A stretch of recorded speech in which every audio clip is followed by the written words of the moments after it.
ഇണക്കവും പിണക്കവും പൊട്ടിച്ചിരികളും നുള്ളിനോവിക്കലും ഒക്കെയായി ഒരു പുതുവർഷം കൂടി നമുക്ക് മുന്നിൽ തുറക്കുന്നു.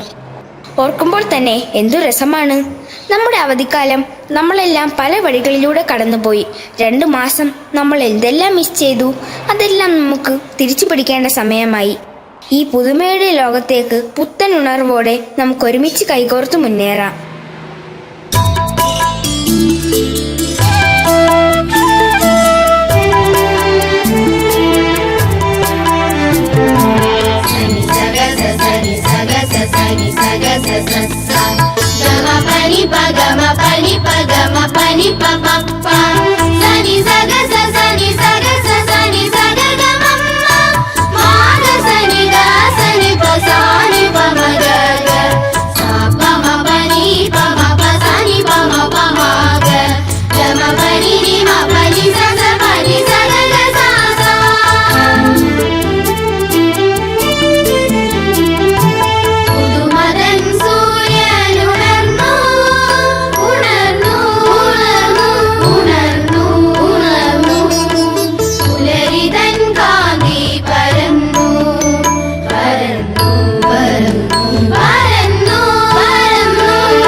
ജീവിതയാത്രയുടെ തുടക്കത്തിലാണ് നാം ഉള്ളത്. എത്രയോ ദൂരം സഞ്ചരിക്കേണ്ടതുണ്ട് നമുക്ക്. ചിലപ്പോൾ കല്ലും മുള്ളും നിറഞ്ഞ ദുർഘട പാതയിലൂടെയാവാം, ചിലപ്പോൾ അത് പൂവിരിച്ച രാജവീതിയിലൂടെയുമാവാം. ഏത് സാഹചര്യത്തിലൂടെ ആയാലും നമ്മൾ നമ്മുടെ ലക്ഷ്യസ്ഥാനം കണ്ടെത്തിയേ മതിയാകൂ. അനന്തവിഹായസിന്റെ നീലപ്പരപ്പ് പോലെയും അനന്തസാഗരത്തിന്റെ ആഴപ്പരപ്പ് പോലെയും അത്യന്തം വിശാലമാണ് അറിവിന്റെ ലോകം. സാഗരതീരത്തിരുന്ന് നന്മയുടെ മുത്തുകൾ കോർത്ത് അറിയാ കഥകൾ തേടി അറിവിന്റെ അനന്തവിഹായസിലേക്ക് പറന്നുയരാം.